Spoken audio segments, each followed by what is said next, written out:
mirror. Yeah. We try to hold a mirror to the light given by Guru Dev so that other people can also see. And sometimes we call that preaching, sometimes it's teaching. But there's a danger there because if you're blind or partially blind, sometimes they have these animals that are partially blind, like moles, uh, or the groundhog. He comes up out of his hole in the darkness. And if he sees the sun, it's a terrible experience because it blinds them more. So sometimes shining too much light into somebody's life might be unbearable for them, and then they'll resist you. So there's a lot of resistance to the truth when we try to speak the truth. And therefore, Krishna in Bhagavad Gita tells us to be sensitive about trying to enlighten the unenlightened with the light. Or as it's said in the Bible, I think it's Christ himself, he says, don't cast pearls before swine because they can't appreciate it. Or in Aesop's fables, there's the crow who finds a diamond in the straw and thinks, what is this? This is a useless little rock. I can't do anything with it. I can't eat it. Therefore, it has no value. So one needs to be careful about trying to shine the light of one's Guru Dev into the life of other friends. Uh, Sometimes we see it's necessary. Uh, anyway, so I started by saying um, my talk has been called Elucidations on Sri Guru Nanak. And who am I to shine a light on the teachings of Srila Sridhar Maharaj? He's like the sun. So if I have a little flashlight, you know, I try to put out or reflect some of the light I've gotten from Srila Sridhar Maharaj. What is that compared to the sun? So, but you all are very kind to allow me to speak something in these little talks, and it gives me light to be able to say something. So I thank you all very much, and I pray that by your association, some light will come to me, and I can speak properly or say something useful. Uh, it's said by Srila Rupa Goswami that uh, a fire may be made by a dog eater, and he may make that fire by rubbing two sticks together. This is one of his preliminary shlokas, presenting one of his great uh, works in Sanskrit. I forget which. But he says, if by rubbing two sticks together, a chandala makes a fire, we don't consider the sticks. Sticks are very common. They have no redeeming value. They're basically garbage, trash. And the dog eater is kind of a trash man. He's a low member of society. But what we value is the fire. So if a low-born man can make a fire like that, we thank him for his service in creating the fire and focus our attention on the light and the heat. So if by your grace I can shine any light or give any warmth, that's your blessing upon me. Sometimes people say, "Oh, Mahayogi, give me your blessing." And I think it's funny because I am not in a position to give blessings to anyone. Rather, I accept blessings from all of you. But the way that works is that if all of you bless me by paying attention and listening to the talk and giving me the sense that I'm saying something useful, then I can reflect that blessing back out to all of you, or anyone in particular. That's how that works. So we're reading from this book, Sri Guru and His Grace. And sometimes I do a little research to see what I'm trying to understand what I'm doing here. And I was looking up a verse this morning, which is a verse we'll take a look at in just a moment. And I found this website where they're asking Srila Sridhar Maharaj, so this book, Sri Guru and His Grace, what should be the scope of that book according to you? And Srila Sridhar Maharaj says, ultimately it will come to Krishna. Krishna is the Guru who can remove all our doubts and satisfy all our inquiries. It is through him who can clear all the doubts we may have, doubt after doubt. One doubt may go, and thousands of doubts may come. Vidyate hridaya grantis chidyante sarva samshaya. But who can clear all the suspicions in our mind? It is he, Sri Guru. In this way, it will come. Its birth is in intellectualism, and its goal is transcendental. I liked that. And I found out on this website where they're posting Srila Guru Maharaj's comments directly from the transcripts made from his talks. And it's interesting to look at that because some people are purists and they'll say, well, we reject anything that was created by anybody other than Srila Sridhar Maharaj. So we only want to hear the original transcripts. So we want to read the transcripts. But editing exists for a reason. And I was the editor of this book. So if you can find faults in it, you may attribute that to me. But editing has its point. And the idea is, as I was saying last week, we try to defend what our Guru Dev has said. So if someone is sitting like I'm sitting now and giving a talk, it's not a formal presentation like a book. And someone can digress from the point. Someone can say, oh, good morning, it's Tangarasi. How is Tangarasi? Helen is here, and there's Adwai. Pranashish, thank you for joining us. That has nothing to do with what I just said. I'm digressing.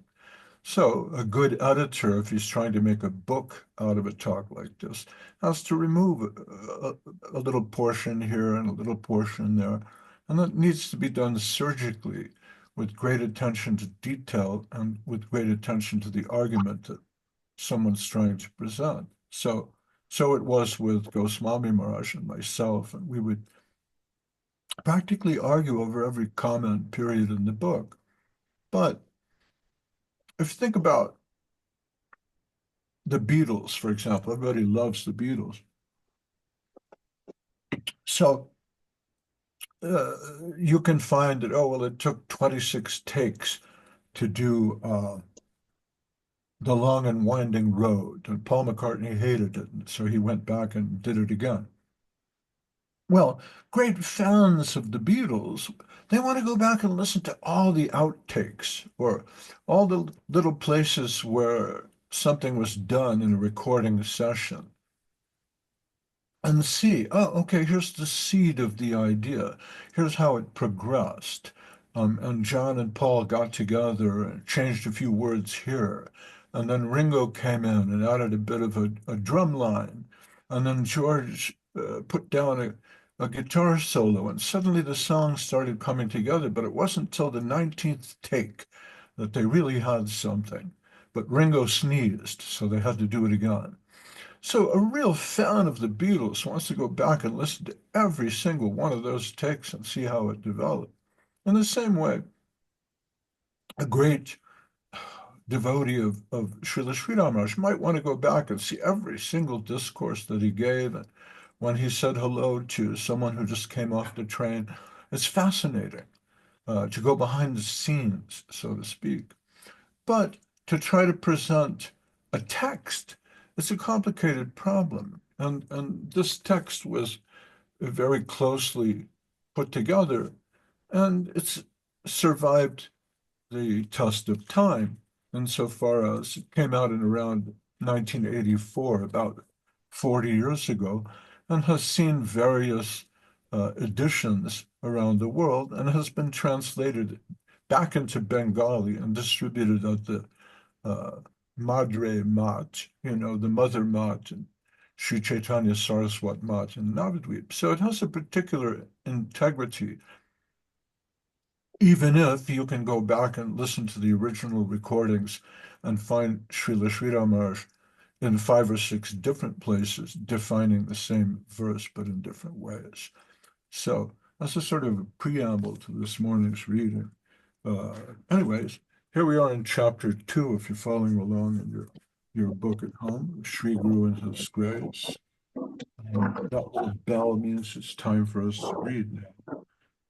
And the devotee asks, he says, this is called Initiation into the Transcendental Science. So this morning we're talking about Diksha, or initiation.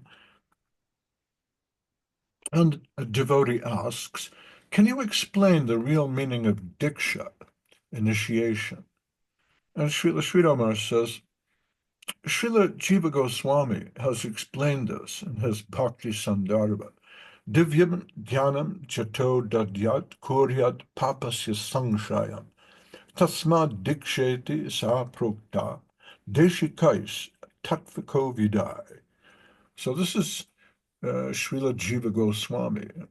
We were discussing how Jiva Goswami defended the ideas of Rupa Goswami on a philosophical level. If Rupa Goswami would discuss rasa in a very high way, but then someone would try to debate him on philosophical principle, uh, they would inevitably have to go to Jiva Goswami. And so in his Bhakti Sandarbhas, he described all this. So Diksha, initiation, it's a very important point. And here it's the word is being taken apart and given meaning by Jiva Goswami. Divyam Gyanam Jato Dadyat. So you get the syllable di, in Diksha. It means Divyam Gyanam Jato Dadyat, one who gives divine knowledge, Divyam Gyanam. Kuryat Papasya Sangshaya. And this it's Kuryat Papasya Sangshayam. All sinful business is terminated. So Diksha, Divyam Gyanam Jato Dadyat Kuryat Papasya Sangshaya. That's where you get Diksha. Tasma Diksheti. So this is called, so therefore, Diksheti Sa Prokta. Deshikais Tattva Kovidai. The the the Kovidai. It doesn't mean COVID, it means the Kavi. The Covidai means those who have COVID, the Kavis. Deshikais, and the Deshikais, it means uh, the brilliant, intelligent people like Deshikacharya. So Srila Sridhar Maharaj says, experienced scholars have explained the meaning of Diksha, or spiritual initiation. Now, if you go back to it's interesting, if you go back to the transcript here, it says, when he says this, he says, the scholars of the department have explained the meaning of Diksha in this way. The scholars of the department. So I guess I was the one, or Goswami was the one who said, well, the scholars of the department, what department? It's not explained. So we put experienced scholars, which is a good translation of Covidai, the Covidai. Experienced Wow. scholars have explained the meaning of Diksha or spiritual initiation in this way. Diksha is the process through which transcendental knowledge is imparted by the preceptor to the disciple. As a result, all the disciple's previous bad tendencies are crushed. And you can see that's Srila Sridhar Maharaj's poetic English shining through. See, all previous bad tendencies are crushed. What does that even mean? It means kuryat papasya samshaya. Pap, that means sin. So, well, of course, sin is really a Catholic construct. It's something that comes transmitted into the Western consciousness by Thomas Aquinas and Thomas uh, Milton, John Milton, and Thomas Aquinas, St. Augustine, right? Augustine, Aquinas, Dante, John Milton. They've really given us our idea of what sin means, the seven deadly sins. But the idea of pop in, Hindulandia, it's it's a quite distinct concept. It's not that you have a grocery list of bad things that that you're not to do. Pop is more related to karma.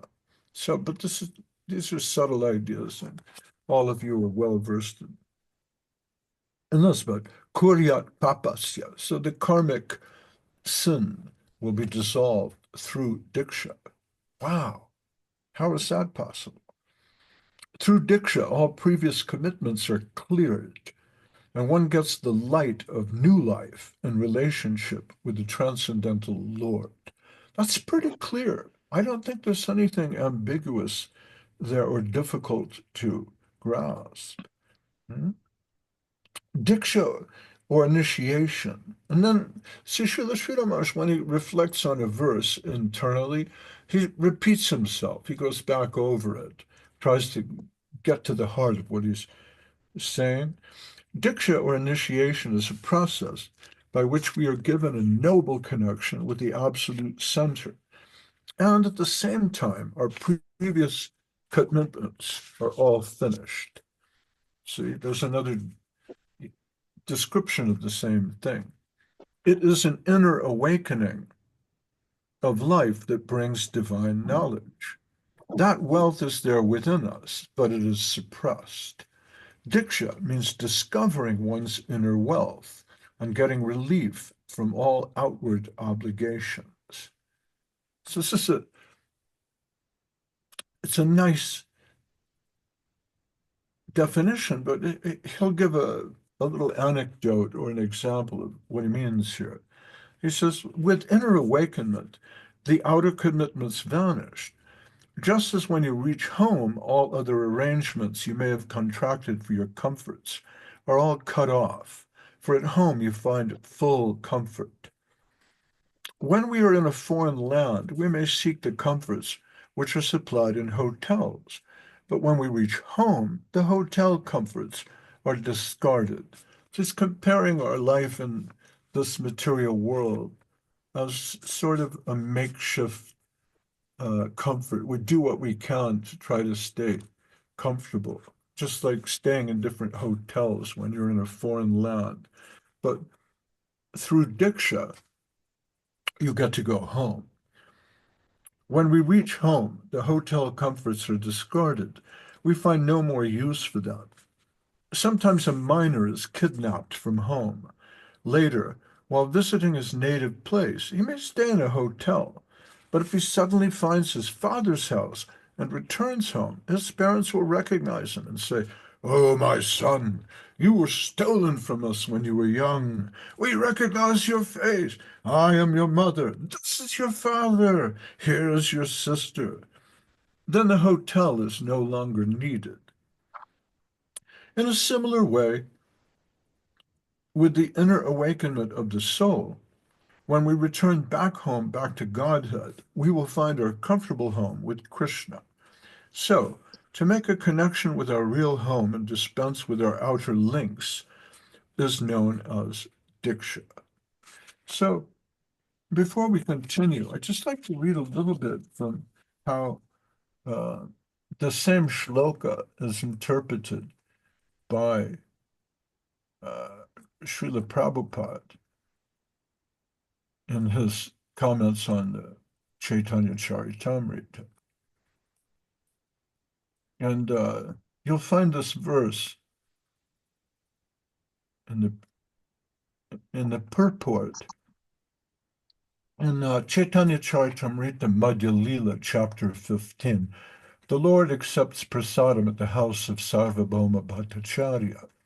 So here, Sri Chaitanya Mahaprabhu has a conversation with Sarvabhauma Bhattacharya. And he's, of course, in the beginning, Sarvabhauma decides that, well, this Nimai Pandit, now he's trying to be a sannyasi, but he's so sentimental. And so how are you going to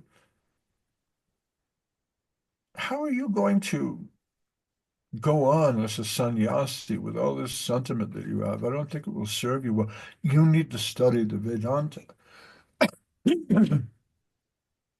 So Sarvabhauma takes a position of Chaitanya Mahaprabhu's teacher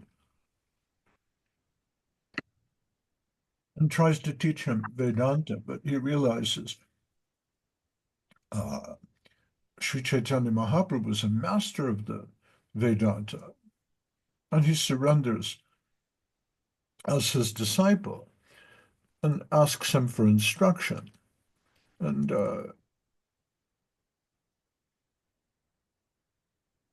while he's there, at the house of Sarvabhauma Bhattacharya, being entertained, a couple of devotees arrive, Ramananda Vasu and Satyaraj Khan, and they both offer a few questions at the lotus feet of Sri Chaitanya Mahaprabhu. And they say, well, Satyaraj Khan says, Grihastha Vishaya Ami, Ki Mora Sadhane, Sri Mukhe Agyakara Prabhu, Niveda Charane. Satyaraj Khan says, my dear Lord, being a householder and a materialistic man, Grihastha Vishaya Ami, Ki Mora Sadhane, I don't know. What is the process for advancing in spiritual life? Therefore, I submit unto your lotus feet and request that you give me orders. Prabhu Kohen Krishna Seva, Vaishnava Sevan, Nirantara Kara Krishna Nam Sankirtan. And Chaitanya Mahaprabhu tells him, well, you need to constantly chant the holy name of Krishna. Wherever possible, do Krishna Seva, do Vaishnava Seva, and do Krishna Nam Sankirtan. Wherever possible, serve him and his devotees, the Vaishnavas. So then Satyaraj, he says, but who's a Vaishnava? Satyaraja bole, Vaishnava chiniba ke mane, ke Vaishnava kakatara samanya lakshane. What are the lakshans? What are the symptoms of a Vaishnava? How do I recognize who a devotee is? And Mahaprabhu says, well, whoever chants the holy name of Krishna just once is worshipable and is the topmost human being. Prabhu koke jara mukhe shuni ek bar, Krishna nam se puja shreshta sabakar.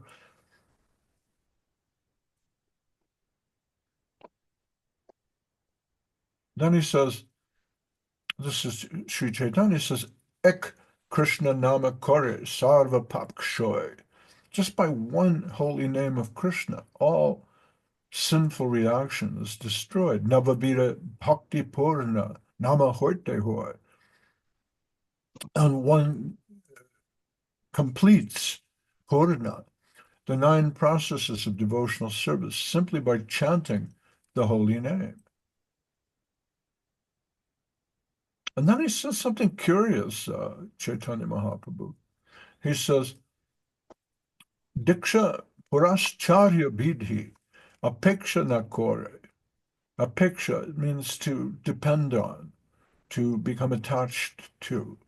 Diksha Purascharya, Vidhi. Vidhi means rules. Jiva Sparshyat Chandala Savare Udhare. It says one does not have to undergo initiation or execute the activities required before initiation. One simply has to vibrate the holy name with his lips. So here is Sri Chaitanya Mahaprabhu. He's pointing out all the different rules and regulations that attach to Vidhi and Purascharya are not absolutely necessary when one holds that up to the holy name of Krishna. One does not have to undergo initiation or execute the activities required before initiation. One simply has to vibrate the holy name with his lips. Thus, even a man in the lowest class can be delivered. And so, when Srila Prabhupada came to the West and began distributing the holy name to everyone, this was his consideration, that in Kali Yuga, Harinama, Harinama, Harinama Eva Kevalam, Kalu Nasti Eva, Nasti Eva, Gatiranyata. There's no other gati, there's no other path for the deliverance of the lowest. And I was thinking about all this last night, taking, I was taking a shower. Sometimes thoughts come to you in the shower. And I thought, why is it that in the West we're so contaminated? And I thought, well, even the particles of air are contaminated in the Western countries. In India, you don't have that problem. There are entire villages and towns and cities where things like meat eating, intoxication, gambling, illicit sex are quite prohibited. But here in the West, those things are in the air particles that you breathe. The smoke from the slaughterhouse is upon all of us in the West. So what is one to do? Well, Chaitanya Mahaprabhu says even a chandala, even a dog eater can be delivered by vibrating the holy name of Krishna. This is a special gift of Sri Chaitanya Mahaprabhu. People love Jesus Christ. He came here and saved us from our sins. If we believe on him, then our sins will be uh, forgiven, destroyed, burned up. And then what? You have some vague idea of immortality. But with Sri Chaitanya Mahaprabhu, he's giving us the holy name of Krishna. He's giving us Krishna Prem. This is a much higher concept. This is a positive and progressive concept of immortality. Positive because with divine light, there's no real activity. There's nothing to do. And progressive because in devotional service, there's a constant progression of deeper and more intimate activities with the Supreme Personality of Godhead. So this is what Sri Chaitanya Mahaprabhu is freely distributing with the holy name. He's saying here, the holy name of Krishna does not rely on Diksha, initiation. So this is a powerful verse from Sri Chaitanya Mahaprabhu in the Chaitanya Charitamrita. But immediately, Srila Bhaktisiddhanta Saraswati Thakur comments in his purport like this. He says, Srila Jiva Goswami explains Diksha in his Bhakti Sandarbhas. This is like a mirror of what Srila Sri Ramash is saying, which is so, it's very comforting to me to see the parallels in how Srila Sri Ramash and Srila Prabhupada brought to the fore their understanding of Krishna consciousness. So Jiva Goswami explains Diksha. Divya Gyanam Jato Dadyat Kuryat Papasya Sangshayam. We come back to the same verse. Tasma Diksheti Sa Prokta Deshikais Tattva Kovidai. So the Kovidai. Diksha is the process by which one can awaken his transcendental knowledge and vanquish all reactions caused by sinful activity. So this is Srila Prabhupada's translation is nice. One can awaken this transcendental knowledge and vanquish all reactions. Srila Sridhar Maharaj says this is crushed. A person expert in the study of the real scriptures knows this process as diksha. So the Deshikais and the Tattva Kovidai, they call this diksha. And then, so this verse is from Jiva Goswami, and Bhaktisiddhanta's commentary continues. This is being translated by Srila Prabhupada. He says the regulative principles of Diksha are explained in Hari Bhakti Vilas and Bhakti Sandarbha. Dvijanam, Anupetanam, Svakanamadya, Yanarishu, Jatadikaro Nastiha, Syach Chopanaya Anu.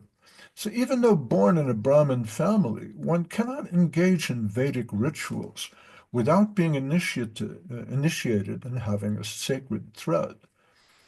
So thinking back on my own experience, I had Harinam initiation from Srila Prabhupada in 1976, but I wanted to be able to properly worship the deities and involve myself in all the different Vedic Vaishnava regulative principles.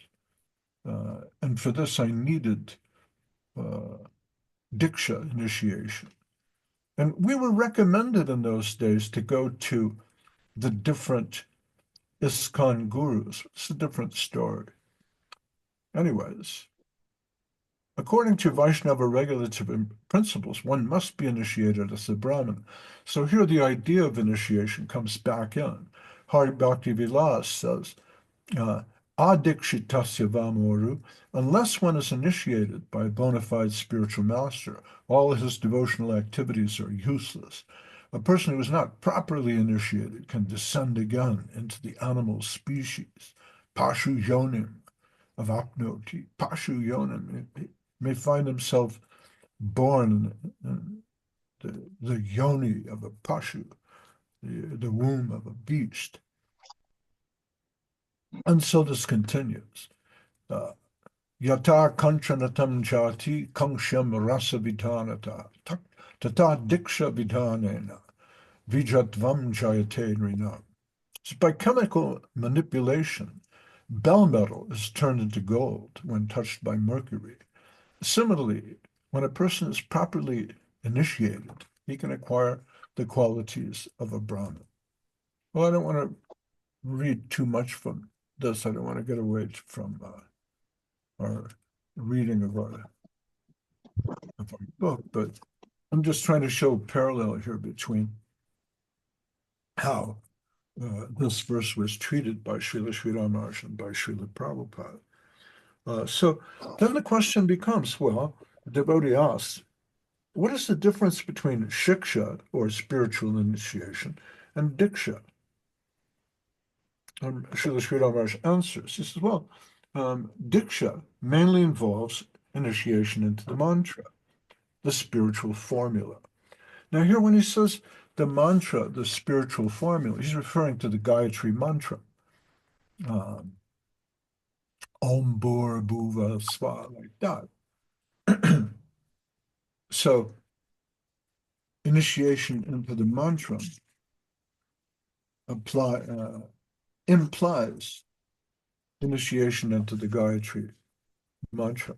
Now the thing is that your meditation on the Gayatri mantra includes the entire ontology of the Gaudiya Vaishnava Sampradaya, the Sri Chaitanya Saraswat Sampradaya. Uh, when you reflect on the Gayatri Mantra, you're reflecting on your position in the universe, the nature of the soul, the nature of God, Sambandha, Abhideya, and Prayojana. What's our relationship with God? What should we do? What is the practice of devotional service? And what's the ultimate goal? And Vrindavan, all that is included in the Gayatri Mantra, and that's useful because it centers you. And you can see, who am I? What am I doing? What is this philosophy? What do I really believe in? Whereas the Hare Krishna mantra, although it's the Maha mantra, it's the greatest thing.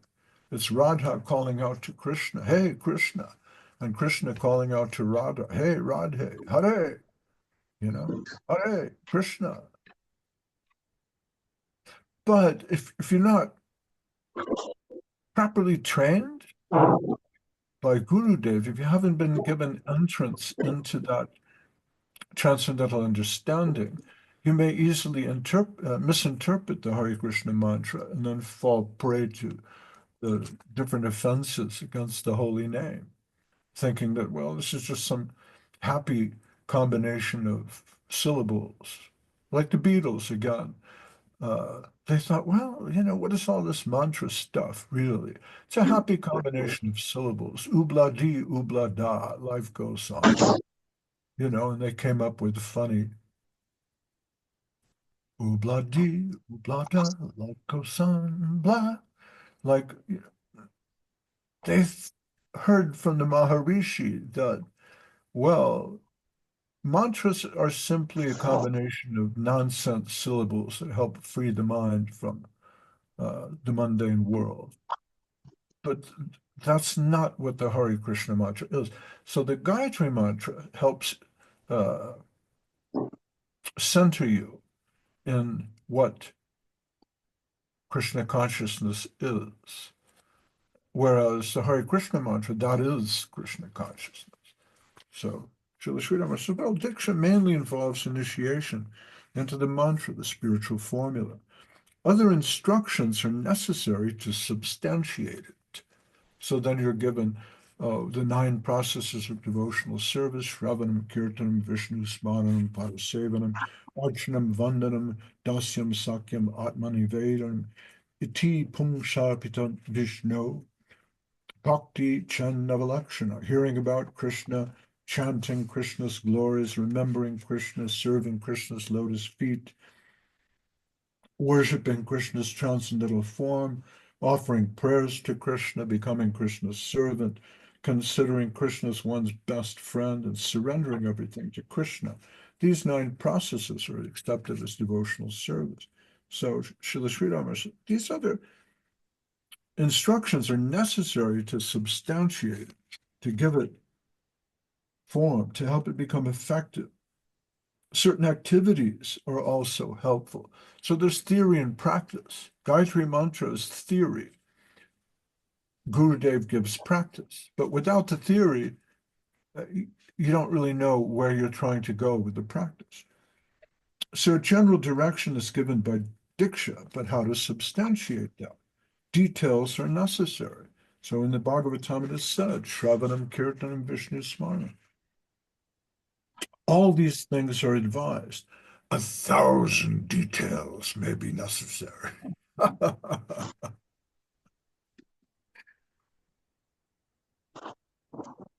So he continues here. He says, well, what is initiation? Spiritual invasion. If a general plans to attack another country, he must first chalk out his strategy of attack in a broad way. When he goes to practically execute his plan, so many obstacles appear, and he has to solve them and march on. So there's theory of war, and then there's the practice, and there's strategy, and then there's tactics. What's the difference between strategy and tactics? If one appears to travel, first he conceives the whole plan, and if one plans to travel, first he conceives of the whole plan in a nutshell. From this foreign land, I will return home by this route. But to carry out the plan in practice, so many details are necessary. First, it is chalked out in a rough plan, and then he must practically do so many things. He must hire a taxi, then he has to go to the airport to purchase a ticket for the plane. In this way, so many details are required. So from partial knowledge, we have to develop final knowledge. This detailed knowledge is known as shiksha. So maybe Guru Dev, Guru Maharaj, he'll give you a basic strategy. He'll say, okay, translate the subjective evolution of consciousness, or travel to Australia and teach the devotees there. But then you run into all these different road bumps, and obstacles along the way. You want some kind of practical guidance and help from your god brothers, from friends, and even from a more formal shiksha relationship. And this is sort of, these ideas are all very fascinating. And that's why this book is prohibited in certain places, because they don't really want you to think, you know. So from partial knowledge, we have to develop final knowledge. Um, an example may be given. For example, you go to learn a musical instrument like the violin, and in elementary school, the teacher doesn't know how to play the violin. He can play maybe the flute or the recorder, the block flute. And so the teacher can show you, well, this is music. You go 1, 2, 3, 4, or 1, 2, 3, 1, 2, 3, like that, count it this way. And here's some important composers, listen to them. But I can't really help you with the violin. But this is your initiation into music. Look at it like this, see it like this, listen to this kind of thing. You'll understand it. This is classical music. This is rock. This is jazz. But the student, having learned the difference between a whole note and a half note,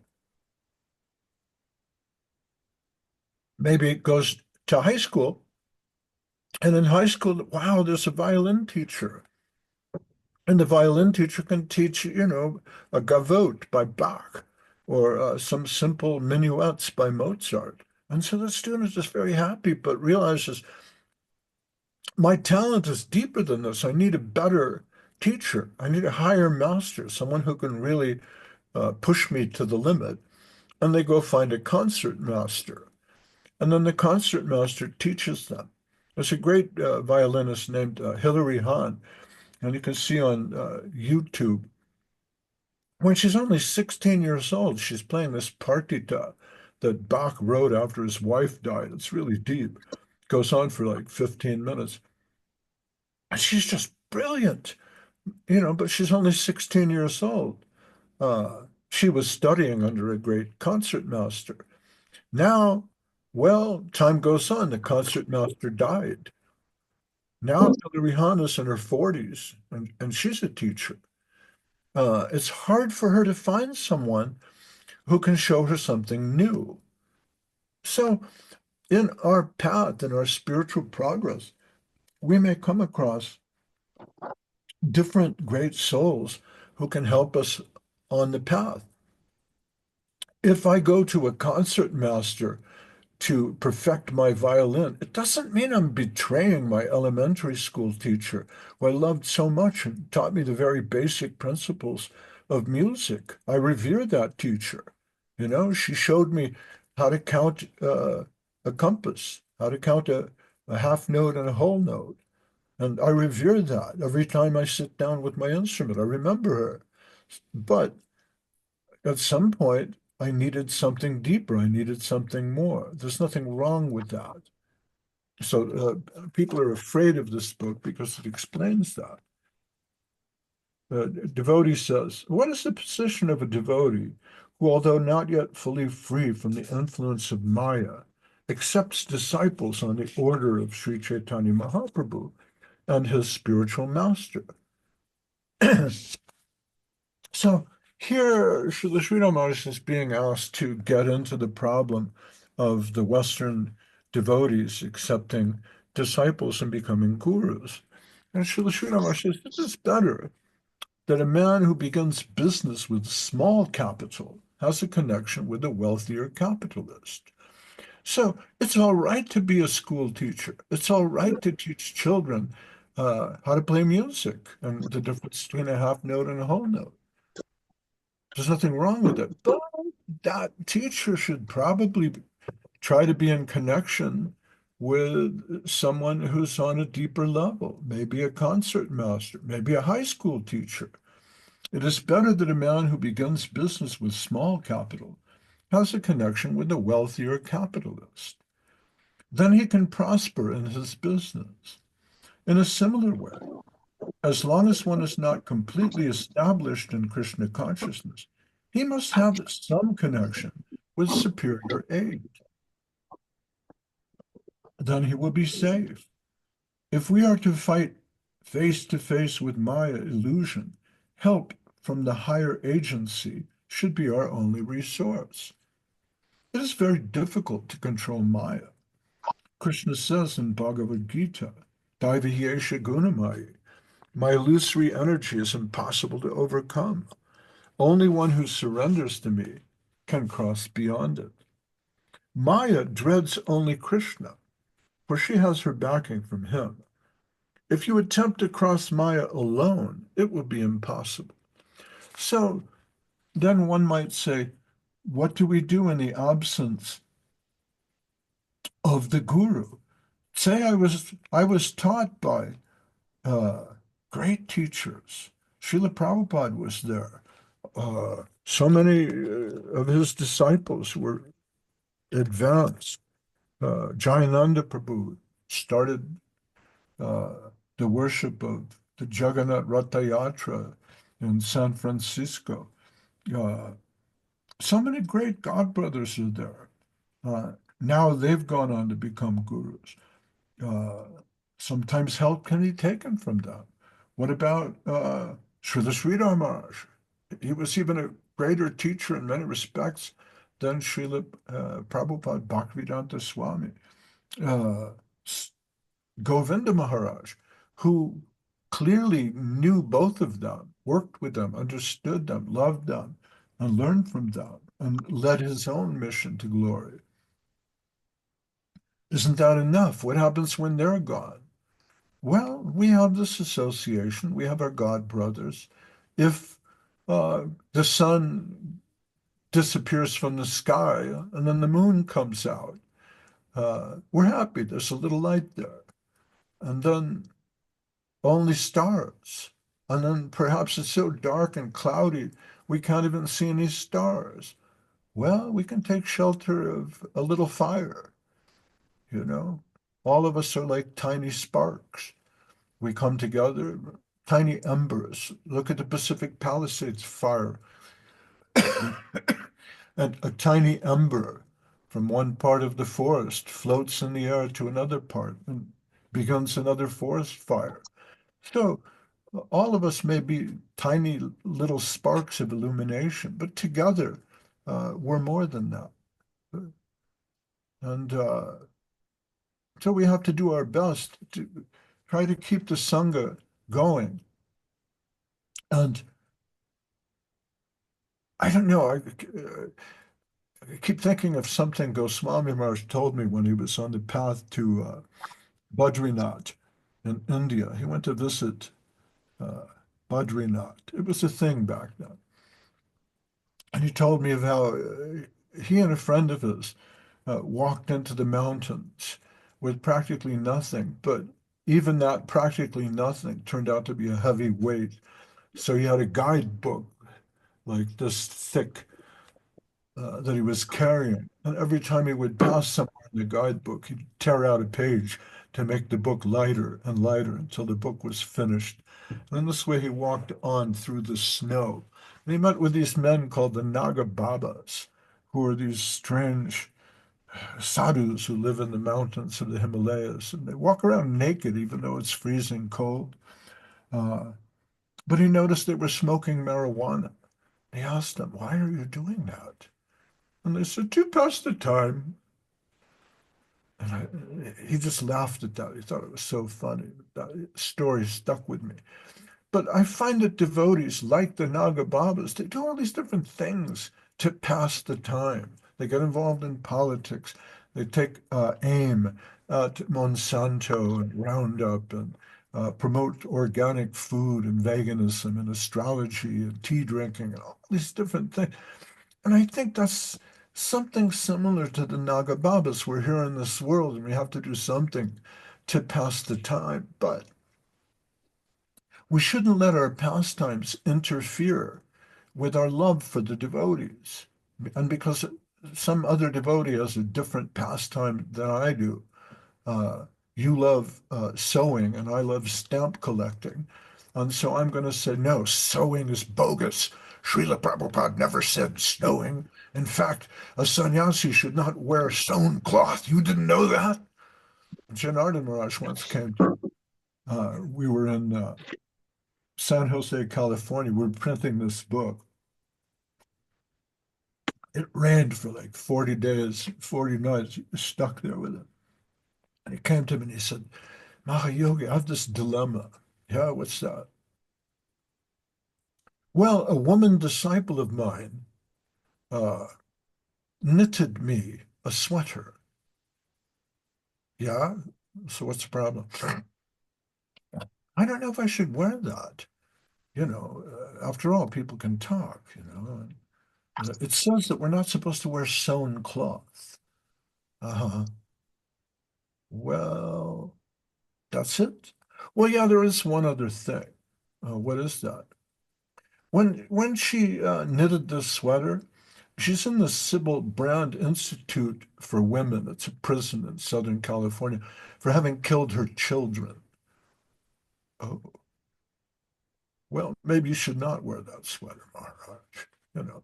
So should sannyasis wear sewn cloth? I don't see that as a big issue in 2025, but that's just me. I'm not occupying that post at the present moment, but my point being, it's nice to get involved in your community and do useful things. I'm a teacher. I try to help children to read and so on. But then to get involved in politics to the point where uh, it interferes with our devotional activities, that can be dangerous. So we're advised against Vaishnava aparad, and that I'm going to have a great falling out with another devotee because of his position on some medical issue. It doesn't really go to the heart of who we are. We need to be more than that. We need to keep the association together. I had a long talk with, when I was in Ireland, some devotees there. They were, disenchanted, disgruntled. Is it possible to be gruntled? Anyway, they were disgruntled, unhappy. And I said, try to stay in the association of devotees. Do what you can. Even they have a different point of view. And sometimes it's really just not possible. They're two different, uh, maybe in another lifetime we can get together and chant Hare Krishna and be happy. But we have to try. That's what Govinda Maharaj would have wanted. So all these different gurus preaching all these different things, it's very nice. But those of us who are older and more experienced, as I said, if you're feeling, they're all gone. Guru Maharaj is gone, Prabhupada is gone, Govinda Maharaj is gone, nobody's left. It's not really true. You have yourselves, you have each other. I was teaching kindergarten one day, and I was teaching vocabulary, clothes, see, little children, like 6, 7, 8, 9. And there was one kid in the class, like 5 years old, Horacio, you know. And I said, okay, so what's this, Uh, Shoes. Very good. Very good. All right. What's this? Camisa. No, no, in English. Shirt. Very good. Very good. Okay. What's this? It's a dress. Okay. Very good. And what are these? I don't know. Women's. I started showing like women's articles of clothing, and one little boy went, "Ew, ew, that's for girls. I don't want, don't teach me that." And I said, "Well, there's girls in this class. Come on. Um, some of you, boys and girls, even have girlfriends, don't you? Algunos de ustedes tienen novias, no?" Ah, and some of the boys were like, "Yeah, yeah, we got girlfriends. Yeah." And one of the boys in the back started to cry. I said, "Horacio, it's 5 years old. What are you crying about, man? Come on, it's all right." "No, no, no, no, I don't have a girlfriend. Yo no tengo novia." Come on, Horacio, you're 5 years old. Don't worry about it. It'll come later. "No, no, no, girlfriend." I said, "Look, Horacio, you have us, right, boys and girls? Right? We're all here for Horacio, aren't we?" And everybody's like, "Yeah, we love Horacio." So maybe, Guru Maharaj isn't here, Govinda Maharaj isn't here, but, we have each other. Aw. Anyways, Daivahirsha Gunamai Mamamai Duratyaya. You think Maya's easy? No way. Duratya. It's interesting in Spanish, the word dura is also there. Duratyaya comes from Latin, comes from Sanskrit. It means difficult, impossible. Alone, you cannot fight and gain victory over Maya. It is impossible because wherever you go, you are within the boundary of Maya illusion. It may be more or less intense, but it is all Maya. We are advised to take shelter of sadhus, saints, and Shastra, scriptures. Their help comes from above, and we must accept that help from the inner core of our hearts. So we come to the end of our hour with Sri Guru and His grace. I thank you all. It's incredibly difficult for me to try to elucidate, but with the help of you all, something always comes. And we hope that this hour has been useful for all of you, and I pray for your benediction. So I say, Bhaktivinoda Ki Jai, Hare Krishna. Thank you very much, and we'll see you next time. Thank you, Ayagi Prabhu. Thank you so much for a wonderful class. Yeah. Jai. Dandavas to all devotees, Dandavas to all you, devotees. everybody else who Thank you might for be this listening. beautiful class. I connected Hare with, Krishna. I don't know if I told you this last week, but I checked my Skype, which I haven't done since November, and I found a message from Madhusudan Maharaj saying, Hare Krishna. And so I sent him a message saying, "Oh, well, we're meeting now, and Subhasini is helping us put together a Zoom meeting, a Zoom class, as it were. And we're meeting regularly, and I suppose she'll post this somewhere." And Madan Sudamar said, "Oh, that's wonderful. That's great. It's always nice to see that you guys are doing something." So big shout out to Madhusudan Maharaj. If you're out there listening to us, send some light and benediction our way. Yeah, he did contact me, and I actually sent the playlist for the earlier recordings, and he was very happy to, he asked for it. So I sent. That's nice. So our message is going out to people all over the world, not only here in Mexico, but also in Ireland. And I think Tunga Rasi, I can't remember if she's in Sweden, South Norway, Africa, Norway, Norway. Norway. Oh Yeah. my God. Very high in the north there, the upper part of the planet. All right. And Adwai, who vacillates between Northern Ireland and Italy. So we hope everyone is connecting and showering blessings. And try to keep it real. We'll see you soon. Adios. Bye-bye. Jai Mahayagi Prabhu. Jai. Hare Krishna. Hare Krishna. It's almost year of Prabhu. Right.